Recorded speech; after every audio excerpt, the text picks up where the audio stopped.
बोलिए भारत माता की जय। किसान हैं, वैज्ञानिक हैं, अधिकारी हैं, थोड़ा जोर से बोलेंगे क्योंकि नाश्ता करके आए होंगे। पीछे मैं देख रहा हूं कि कोई नहीं देख रहा होगा तो उनकी भी ठीक रहेगा। बोलिए भारत माता की जय। भारत माता की जय। जय जवान जय किसान। जय जवान जय किसान। जय विज्ञान। ये भी बोलना है आपको और उसके साथ में जय अनुसंधान, जय जवान जय। जय विज्ञान जय अनुसंधान। आज के इस पश्चिम क्षेत्र कृषि सम्मेलन के उद्घाटन के अवसर पर जिन्होंने कृषि किसान के बारे में हमें क्या करना चाहिए और हमारी ये सेमिनार क्यों आवश्यक है, उन्होंने उसका विवरण अपने उद्बोधन में पूरी तरह से किया है। जिनका कृषि और किसान से भी लगाव है, जिनका वैज्ञानिक और अनुसंधान करने वालों से भी लगाव है और हमेशा चरेवेती के माध्यम से जिस तरह से वो काम करते हैं, ऐसे हमारे देश के कृषि मंत्री माननीय शिवराज सिंह चौहान जी का मैं बहुत बहुत स्वागत करता हूं, मैं अभिनंदन करता हूं। एक बार जोरदार तालियों के साथ उनका स्वागत करें। इस कार्यक्रम में हमारे अपने ही कृषि राज्य मंत्री, वो भी किसान हैं, भाई भागीरथ चौधरी जी, भारत सरकार, मैं उनका भी स्वागत करता हूं। मैं हमारे कृषि एवं कल्याण और कृषि विकास मंत्रालय मध्य प्रदेश के मंत्री श्री एदल सिंह कसाना जी, माननीय कृषि मंत्री महाराष्ट्र सरकार दत्तात्रेय ठिठोभाई भरणे जी, माननीय सामाजिक कल्याण मंत्री गोवा सरकार सुभाष उत्तम पाल देसाई जी, माननीय कृषि राज्य मंत्री गुजरात सरकार रमेश भाई कटारा जी और हमारे अपने ही कृषि मंत्री डॉक्टर किरोड़ीलाल मीणा जी, आप सभी का भी मैं बहुत बहुत स्वागत करता हूं, अभिनंदन करता हूं, क्योंकि आप उस जड़ से जुड़े हो जो विकास की गाथा उनके माध्यम से निकलती है। इस कार्यक्रम के सचिव एवं कृषि कल्याण मंत्रालय भारत सरकार श्री आतिश चंद्र जी, हमारी सरकार के मुख्य सचिव श्री बी श्रीनिवास जी, महानिदेशक भारतीय कृषि अनुसंधान परिषद डॉक्टर एमएल जाट जी और इस कार्यक्रम में आए सभी जनप्रतिनिधि, कृषि एवं कल्याण मंत्रालय के सचिवगण, महानिदेशक आईसीआर, कॉन्फ्रेंस के सभी वैज्ञानिक एवं सभी अधिकारीगण और सभी मेरे किसान भाई, आप सभी का भी बहुत बहुत स्वागत, अभिनंदन। आप सभी का वंदन, अभिनंदन, नमस्कार, राम राम, बहुत बहुत आप सभी को मेरा प्रणाम। आज की इस महत्वपूर्ण आयोजन में आप सभी का मैं हृदय से स्वागत करता हूं, अभिनंदन करता हूं। विशेष रूप से मैं हमारे भारत सरकार के कृषि मंत्री माननीय शिवराज सिंह चौहान जी का बहुत बहुत अभिनंदन करता हूं कि उन्होंने ये कार्यशाला और एक दिन का पूरा कार्यक्रम राजस्थान के अंदर रखा है। इसके लिए भी मैं उनको बहुत बहुत धन्यवाद देता हूं। हमारा राजस्थान, आप देख रहे हैं कि ये हमारा सौभाग्य है कि शौर्य और पराक्रम की भूमि राजस्थान की राजधानी गुलाबी नगरी में पश्चिम क्षेत्र जोनल कॉन्फ्रेंस का आयोजन करने का सौभाग्य प्राप्त हुआ है। मित्रों, हमारे देश के यशस्वी प्रधानमंत्री नरेंद्र मोदी जी कहते हैं, इस देश का विकास गांव की गलियों से, गांव की पगडंडियों से, गांव के उस खेत और खलिहान से निकलेगा। क्योंकि ये बात देश के पूर्व प्रधानमंत्री भारत रत्न माननीय अटल बिहारी वाजपेयी जी भी कहते थे और माननीय चौधरी चरण सिंह जी भी कहते थे कि जब तक नीति बनाने वाले, अनुसंधान करने वाले जब तक खेती किसानी को नहीं जानेंगे, जब तक उनका उद्धार नहीं हो सकता। उनका यह भी कहना था कि राजनीतिक जनप्रतिनिधि जब तक वो किसान के दर्द को नहीं जानेंगे, जब तक वो उसका उद्धार नहीं हो सकता। और इसलिए मैं कहता हूं कि हम सभी सौभाग्यशाली हैं कि हम मंच पर आप देखेंगे सभी खेती से जुड़े हुए, जिन्होंने खेती का काम भी किया है और हमेशा खेती से जुड़े रहे हैं, वो लोग आज उन किसान के हित की बात करते हुए किसान कैसे आगे बढ़े उसकी चिंता करते हैं। मैं भी एक किसान परिवार से हूं, मैंने भी खेती की है, शिवराज जी ने भी खेती की है, किरोड़ीलाल जी ने भी खेती की है, और हमारे विभिन्न मंत्री हैं वो भी ग्रामीण परिवेश से निकल करके आए, चाहे हमारे मध्य प्रदेश वाले हों, चाहे गुजरात वाले हों, चाहे महाराष्ट्र वाले हों, चाहे गोवा वाले हों, चाहे राजस्थान वाले हों, वो भी खेती और किसानी की पगडंडियों से निकल करके यहां पहुंचे। आज मैं इस दिन को सौभाग्यशाली दिन मानता हूं कि उन कृषि की चर्चा ऐसे जनप्रतिनिधियों के सामने हो रही है। इसमें सभी वैज्ञानिक मौजूद हैं, उत्कृष्ट किसान मौजूद हैं, हमारे सभी अनुसंधान वाले मौजूद हैं। निश्चित रूप से जब यह मंथन होगा तो इस मंथन में से अच्छी बातें निकलेंगी और हमारे किसान का उद्धार होगा, ये मुझे पूर्ण रूप से विश्वास है। मेरे भाइयों बहनों, में एक बात और मैं कहना चाहता हूं। इस कॉन्फ्रेंस में विषयवार प्रस्तुतियों के माध्यम से कृषि उत्पादन, जल प्रबंधन, फसल सुरक्षा, डिजिटल कृषि, प्राकृतिक खेती, किसान की आय बढ़ाने जैसे विषयों पर चर्चा होगी और इसमें राजस्थान के लिए ये विशेष महत्वपूर्ण होगा। अभी अभी हमारे केंद्रीय कृषि मंत्री जी ने कहा कि सबकी तुलना की नहीं की जा सकती, यह वास्तविकता है। राजस्थान के अंदर आप देख सकते हैं अकाल की मार रहती, पानी की व्यवस्था नहीं, उन परिस्थितियों में राजस्थान के अंदर हमारा किसान खेती करता है। हम जानते हैं कि हमारा किसान पूरा अपना मन तन सब कुछ लगा करके काम करता है, लेकिन मैं कहना चाहता हूं कि आज बदलते हुए परिवेश में राजस्थान नई ऊंचाइयों को छू रहा है और मैं कह सकता हूं कि सबसे पहले किसान को पानी की आवश्यकता होती है।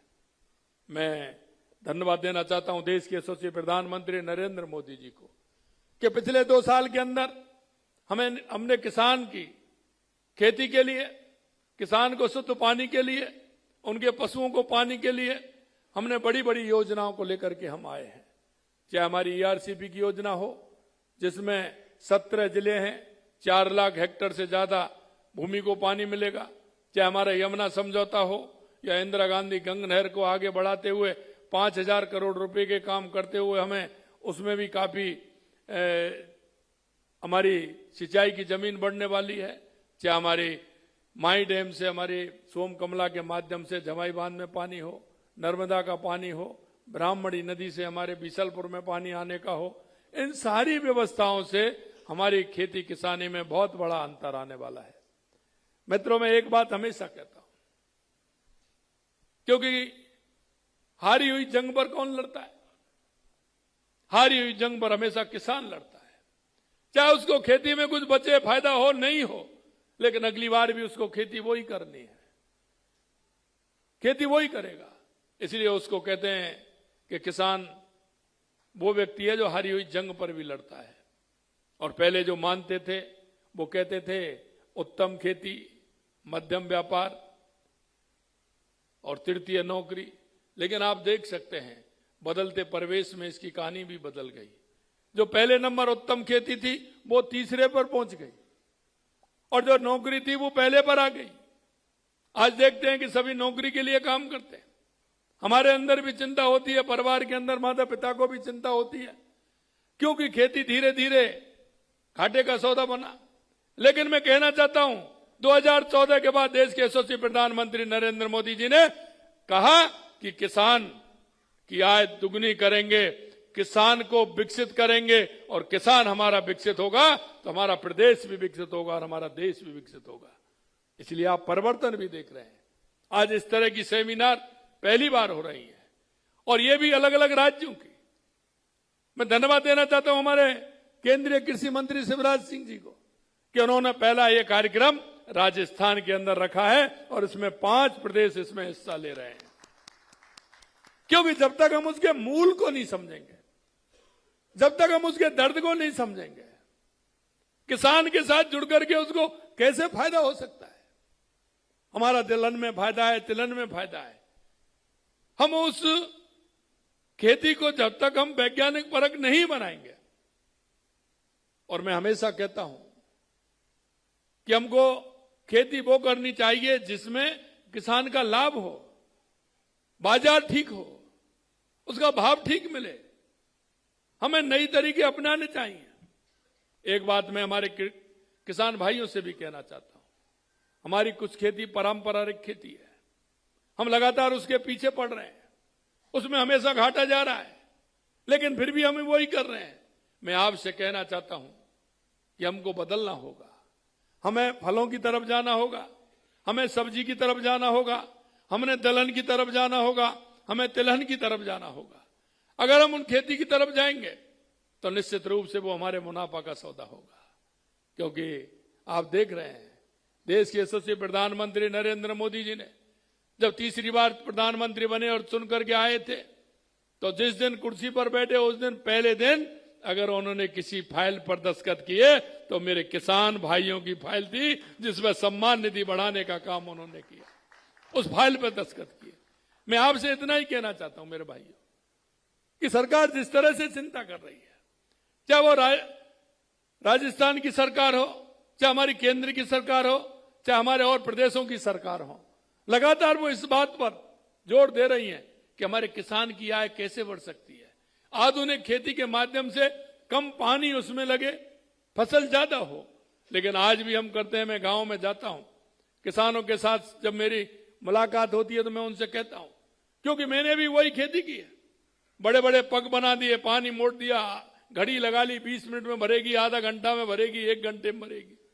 मित्रों, हमें पानी को बचाना आवश्यक है। अब वो समय नहीं है कि 1 घंटे में या 2 घंटे में। हम क्यों नहीं फव्वारा सिस्टम से खेती करें, हम क्यों नहीं आधुनिक तरीके से खेती करें, हमें उसमें भी सोचना होगा। आज मैं किसान भाइयों से जब जाता हूं तो मैं कहता हूं, क्योंकि पहले किसान डीएपी 5 किलो बीघा डालता था, उसके बाद 8 किलो हो गया, 10 किलो हो गया, 15 किलो हो गया, 20 किलो हो गया, 25 किलो हो गया, अब और ज्यादा हो गया। हमारे पूर्वजों ने जिस भूमि को हमारे लिए शुद्ध और अच्छी भूमि छोड़ा था, हम आने वाली पीढ़ी को क्या दे करके जाएंगे। हमारे किसान भाइयों को इस पर चिंता करनी चाहिए, क्योंकि ज्यादा हम उर्वरक उसमें दे रहे, खाद डाल रहे, खेत हमारी जमीन टाइट होती जा रही है, पानी जमीन में नीचे नहीं जा पा रहा है। क्या हमें इसके बारे में सोचना चाहिए? नहीं सोचना चाहिए। अरे आपके पास, आप मृदा चेक कराइए, मिट्टी को चेक करा करके आप उसमें कितनी आवश्यकता है, ये हमारा कृषि वैज्ञानिक उसको बताएगा, हमारा पर्यवेक्षक उसको बताएगा, हमें उसके हिसाब से उसका उपयोग करना चाहिए। और आजकल एक और हो गया है, जो लोग खेती नहीं करते हैं और वो बटाई पर दे करके आ जाते हैं, उसको दे करके आ जाते हैं, वो बटाई वाला तो यही कहता है कि इस खेती में से 1 साल में से निकाल लो, तो वो उसमें और ज्यादा बढ़ा करके खाद और वो डालता है, तो उससे भी खेती खराब होती है। मेरे भाइयों बहनों, मैं आपसे इतना ही कहना चाहता हूं, मेरे किसान भाइयों से, कि हमारे पूर्वजों ने इस जमीन को बहुत मेहनत करके बचा के रखा था हमारे लिए। हम भी आने वाली पीढ़ी को एक अच्छी खेती दे करके जाएं, अच्छी उस जमीन को उपज बना करके जाएं, ये मेरा आप सभी से अनुरोध है। हमें प्रोसेसिंग यूनिट भी लगानी है। हमारे यहां क्या पैदा होता है उसका आंकलन हमें करना है, कौन से क्षेत्र में क्या हो सकता है उसका भी आंकलन हमें करना है। हमारे बड़े बड़े वैज्ञानिक हैं, वो निकाल करके दे रहे हैं, बाहर से रिसर्च भी हो रही है। लगातार रिसर्च करते हुए हमें कौन सी खेती करनी है ये भी हमें देखना है। मैं आपसे कहना चाहता हूं, ये मंथन है, और इस मंथन में निश्चित रूप से अमृत निकलेगा, और किसान के लिए अमृत आवश्यक है। क्यों किसान हमारा आगे बढ़ेगा तो हमारा प्रदेश आगे बढ़ेगा, हमारा देश आगे बढ़ेगा। मेरे भाई बहनों, मैं इतना भी कहना चाहता हूं आपसे कि लगातार हम जिस तरह से काम हमारी सरकार कर रही है, हमारी केंद्र सरकार हो या राज्य सरकार हो, मैं इतना ही कहूंगा कि आपको उसमें पूरी सहयोगिता के साथ काम करना है। आप देखते हैं, किसान को मैं ये भी कहूंगा कि आज किसान ये कहता है कि मेरे को बचत तो पूरी होनी चाहिए, लेकिन काम नहीं करना पड़े। आप देखते हो, अगर सरसों की गेहूं की फसल होती है तो किसान साल के अंदर कितने दिन काम करता है, हमें देखना है। क्योंकि हमने देखा है कि घर में जितने भी व्यक्ति होते थे पूरे समय काम करते थे। आज लागत बढ़ी तो क्यों बढ़ी, इस पर भी हमें विचार करना चाहिए। क्या हम खेती किसानी के काम को छोड़ तो नहीं गए? क्या हम किसी के ऊपर खेती तो नहीं करते हैं, किसी दूसरे के उसमें आकर के तो खेती नहीं करते हैं हम? हमारा कौन सा काम है जिसको हम भूल गए, हम नहीं करना चाहते हैं? तो क्या उसमें लॉस नहीं जाएगा? कोई भी काम हो हम करते हैं, स्वयं जाते हैं, जब काम जब ही होगा। लेकिन मैं एक ही बात जरूर आपसे कहना चाहता हूं, कई कामों में हमें बदलाव लाना पड़ेगा तो कई कामों को जोड़ना पड़ेगा। पशुपालन किसान की आर्थिक व्यवस्था को सुधारता है। कृषि और पशुपालन का मेल है, वो भी हमें बैठाना पड़ेगा। अगर पशु रहेगा तो ऑर्गेनाइज खेती भी हमारी होगी, इससे हमें खाद में भी बचत होगी। हमें खाद नहीं लेना पड़ेगा, देसी खाद हमारे पास हो जाएगा। पहले हम देखते थे हरी खाद पैदा करते थे, बारिश के समय उसमें इस तरह के ग्वार, ढेंचा, कुछ ऐसी फसल बोते थे, 15 दिन, 20 दिन, 25 दिन की होती थी, उसको हरी खाद करके उसको खेत में कटाई कर देते थे, उसकी हैरो चला देते थे, हल चला देते थे, तो इससे उसकी खाद बन जाती थी। खेत नरम रहता था, उसमें पैदा अच्छी होती थी। मैं आपसे यही कहना चाहता हूं कि हमको खेती को भी संभालना होगा और हमें आत्मनिर्भर बनना होगा। प्राकृतिक खेती और उन्नत बीज जैसे विषय भी हमें आगे अपनाने होंगे। मुझे विश्वास है कि निश्चित रूप से ये हमारा आज का जो मंथन है, ये आगे जाकर के हमारे किसानों को बहुत बड़ा फायदा देगा। मैं आपसे ये भी कहना चाहता हूं, आज तक किसी भी सरकार ने किसान को कोई सम्मान निधि नहीं दी। देश के यशस्वी प्रधानमंत्री नरेंद्र मोदी जी किसानों को सम्मान निधि दे रहे हैं और हमारी सरकार भी उसमें 3,000 रुपए बढ़ा करके दे रही है। 6,000 केंद्र सरकार और 3,000 हमारी सरकार दे रही है। और हमने कहा है कि आगे आने वाले समय में हम 12,000 करेंगे, तो हम आगे वो भी करने वाले हैं। मित्रों, मैं एक बात और कहना चाहता हूं, हम फसल बीमा पर भी जिस तरह से मुझे भरोसा है कि फसल बीमा में भी देश में प्रथम स्थान है और लगातार हमारी फसल बीमा के लिए भी हम काम कर रहे हैं। पीएम कुसुम योजना, उसमें भी काम कर रहे हैं। हमारा किसान केवल अन्नदाता नहीं, ऊर्जादाता भी बन रहा है और हमारी सरकार लगातार काम कर रही है। डबल इंजन सरकार किसानों की सेवा के लिए पूरी तरह समर्पित है। मुझे बताते हुए गर्व है कि हमारा राज्य बाजरा, सरसों, तिलहन, जौ, ग्वार, ईसबगोल और जीरा उत्पादन में प्रथम स्थान पर है। मूंगफली, मूंग, मेथी, लहसुन और सौंफ में हम दूसरे स्थान पर हैं। सोयाबीन, चना, धनिया, अजवाइन उत्पादन में हम तृतीय स्थान पर हैं। और मैं चाहता हूं कि जहां हमारी ये उत्पादन होता है वहां हमारी प्रोसेसिंग यूनिट भी लगे। प्रोसेसिंग यूनिट लगेंगी तो पूरा माल तैयार होकर के जाएगा, उसका फायदा भी हमारे किसानों को होगा। और अब इसीलिए हम चाहते हैं कि हमारा जो दुग्ध उत्पादन है उसको भी हम बढ़ाएं।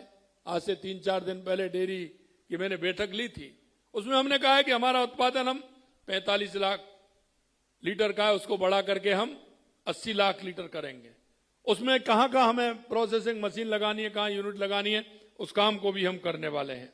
मेरा यह भी है, इसके लिए हमने विकसित राजस्थान 2047 योजना बनाकर फसल श्रेणीवार लक्ष्यों का निर्धारण भी हमें करना होगा। हमने कृषि बजट में भी ऐतिहासिक 34% की वृद्धि करते हुए 2026-27 के लिए 1,19,408 करोड़ रुपए का हमने प्रावधान किया है। और ये इसलिए है कि अगर हमारा किसान आगे बढ़ेगा तो हमारा प्रदेश भी आगे बढ़ेगा। जैसा मैंने बताया, लगातार सिंचाई के लिए हमारी सरकार, पानी के लिए हमारी सरकार काम कर रही है। दुग्ध उत्पादन के लिए भी हम काम कर रहे हैं। मैं एक बात ये भी कहना चाहता हूं मित्रों, कभी आप विचार करोगे और देखोगे तो दूसरी सरकारों से हमारी सरकार किसान के और खेती के लिए कितना काम कर रही है, और ये सभी सरकारें कर रही हैं। मैं आपको सिर्फ एक राजस्थान का थोड़ा सा नमूना दे रहा हूं। और ये कृषि क्षेत्र का ही दे रहा हूं मैं, वैसे तो बहुत है मेरे, मैंने विधानसभा में भी रखा था 2 साल बनाम 5 साल, कि उनके 5 साल में कितने थे और हमने 2 साल में कितना किया है। और ये कृषि क्षेत्र में भी मैं 5 साल बनाम 2 साल में आपको कुछ विषय बता रहा हूं, क्योंकि माननीय प्रधानमंत्री जी के नेतृत्व और माननीय कृषि मंत्री जी के नेतृत्व में हमारा किसान कैसे आगे बढ़ सकता है, उसका एक नमूना मैं दे रहा हूं। नहरी तंत्र से सृजित सिंचाई सुविधा हमने 2 साल के अंदर 99,562 हेक्टर, और पूर्व सरकार ने मात्र 5 साल में 52,182, इनसे 2 गुना हमने 2 साल के अंदर किया है, 2 गुना 2 साल के अंदर किया है, क्योंकि किसान के लिए समर्पित में। फार्म पाउंड खेत तलाई हमने दिया है 35,368 और उन्होंने दिया था 8,152। अब इसका गुणा आप भी लगा लीजिए। फार्म पाउंड खेत तलाई एवं कृषकों को अनुदान 303 करोड़ हमने दिया और उन्होंने मात्र 48 करोड़ रुपए दिया। खेतों पर तारबंदी के लिए 363 लाख मीटर हमने दिया और उन्होंने 113 लाख मीटर 5 साल के अंदर दिया। सेट एंड हाउस में 10 लाख वर्ग मीटर हमने दिया, उन्होंने 99,000 दिया है। पाइपलाइन पर अनुदान से लाभान्वित कृषक 98,753 और उनके मात्र थे 46,183। स्वामित्व कार्ड वितरण योजना 13,90,000, उनका 0। पशु, क्योंकि पशु और खेती का काम एक सा ही है, तो पशु चिकित्सा प्रथम श्रेणी में क्रमोन्नयन हमारे 101 और उनका 1। बहुउद्देशीय पशु चिकित्सा में क्रमोन्नत हमारे 50, उनकी 0। गौशालाओं का सहायता राशि हमारी 2,648, उनकी 1,088। केंद्रीय सरकारी बैंकों द्वारा अल्पकालीन ऋण 50,802 करोड़ रुपए और उन्होंने दिया 22,483 करोड़ रुपए। किसानों को बिजली बिलों में अनुदान हमारा 48,591 रुपए, उन्होंने दिया 28,180 रुपए। डिग्गी निर्माण हमारे 7,959, उनके 4,832। ये मैंने दिया। सोलर पंप सेट की 63,459 और उनके 13,000। ड्रिप एवं मिनी स्प्रिंकलर संयंत्रों की स्थापना 2,11,000, उनके 29,000। फव्वारा संयंत्रों का स्थापना 2,48,000 हेक्टर और उनका 71,701। गेहूं की खरीद 33,42,000 मैट्रिक टन, उनकी 11 लाख मैट्रिक टन। नए पैक्स लैब्स का गठन 1,867 और उनका 250। ये मैं आपको इसलिए बता रहा हूं, हमारी जितनी भी राज्य की हमारी सभी सरकारें हैं वो किसान के लिए पूरी तरह से काम कर रही हैं। और मैं इसलिए चाहते हैं हम कि आप सभी मिलकर के हमारी उस खेती को जो पहले हम उत्तम मानते हैं, आज वो तीसरे नंबर पे है, हम उसको उत्तम कैसे बना सकते हैं, आप उसकी पूरी चर्चा करेंगे। हम किसानों को कैसे लाभ दे सकते हैं, उनको वैज्ञानिक तरीका से कैसे जोड़ सकते हैं। और मैं धन्यवाद इस बात के लिए भी देना चाहूंगा कि हमारे केंद्रीय कृषि मंत्री जी ने एक बहुत अच्छी पहल की है। पहली बार ऐसा हुआ है कि हमारे कृषि के वैज्ञानिक गांव-गांव में गए हैं, उन्होंने वो अनुभव लिया है जो गांव प्रैक्टिकल में, गांव जो किसान हमारा करता है उसका उन्होंने प्रैक्टिकल किया है। और आगे भी हो, आने वाले समय में हमारा 23, 24, 25 को हमारा ग्राम है, उस ग्राम में निश्चित रूप से आप सभी हिस्सा लेंगे। उसके लिए माननीय हमारे कृषि राज्य मंत्री किरोड़ीलाल जी आपको बताएंगे, आपको निमंत्रण भी देंगे, आमंत्रण भी देंगे। और उस कार्यक्रम में भी मैंने अनुरोध किया है माननीय केंद्रीय कृषि मंत्री जी से कि उनका भी एक दिन का हमें समय मिले और उसमें सभी वैज्ञानिक अगर उसमें आएंगे तो नए नए चैप्टर हमारा 3 दिन तक होने वाला है। एक बड़ा एग्रीमीट हमारा होने वाला है ग्राम का, तो उसमें पूर्ण रूप से विचार किया जाएगा और उसमें विचार करते हुए हम कृषि के क्षेत्र में आगे कैसे बढ़ सकते हैं, इस पर सारी योजनाएं बनेंगी। और आप देखते हैं कि अब हमारी एक फसल गई है, आने वाली फसल अभी बारिश के 3 महीने हैं और ये सही समय पर माननीय कृषि मंत्री जी ने सही समय पर ये हमारी कार्यशाला रखी है। इसमें जो मंथन होगा, विचार होगा, आने वाले समय में किसान को उसका फायदा मिलेगा और जब किसान को उसका फायदा मिलेगा तो किसान उसका उपयोग करेगा और उसको जल्दी ही उस उपयोग करते हुए हमारा किसान विकसित किसान बनेगा, उत्कृष्ट किसान बनेगा, तो हमारा प्रदेश भी मजबूत होगा, हमारा देश भी मजबूत होगा। पुनः आप सभी यहाँ पधारे हैं, आप सभी को मैं बहुत बहुत धन्यवाद देता हूँ। ये मंथन बहुत आवश्यक है और किसान का मंथन तो बहुत ही आवश्यक है। ये सम्मेलन केवल एक चर्चा का नहीं बल्कि किसानों के हित में एक मील का पत्थर साबित होगा। माननीय कृषि मंत्री जी के मार्गदर्शन में यहां से जो अमृत निकलेगा वो खेत और खलिहान तक पहुंचेगा। आइए हम सब मिलकर संकल्प लें कि 2047 तक विकसित राष्ट्र बनाने के संकल्प में कृषि के माध्यम से हम भी अपना योगदान दें, और हम अपनी योगदान देंगे तो निश्चित रूप से हमारा देश ऊंचाइयों को छुएगा। और जो स्वामी विवेकानंद जी ने कहा था कि 21वीं सदी भारत की होगी, उस नरेंद्र ने तो कहा था, ये नरेंद्र करके बता रहे हैं, निश्चित रूप से हमारा किसान भी उत्कृष्ट होगा, विकसित होगा। इस आशा और विश्वास के साथ आप सभी आए, पुनः आप सभी का बहुत बहुत स्वागत, अभिनंदन, बहुत बहुत धन्यवाद। जय हिंद, जय भारत, जय राजस्थान। थैंक यू सर, आपके